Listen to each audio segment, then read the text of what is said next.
صبر اور استقامت اگر آپ نے زندگانی میں آگے بڑھنا ہے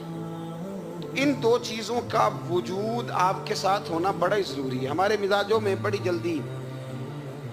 جلدی بے صبری آ جاتی ہے، باعث سے بات نہیں ہوتے، کسی بات میں ٹھہراؤ نہیں ہوتا، طبیعت کے اندر وہ والا مزاج نہیں ہوتا جو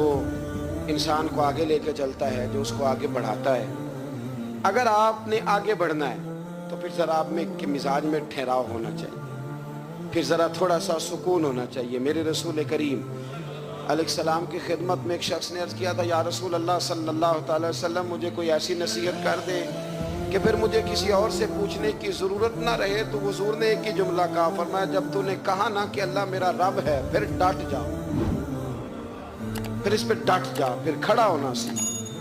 جب آپ میں استقامت ہوتی ہے، صبر ہوتا ہے، دیکھیں حالات جب بگڑے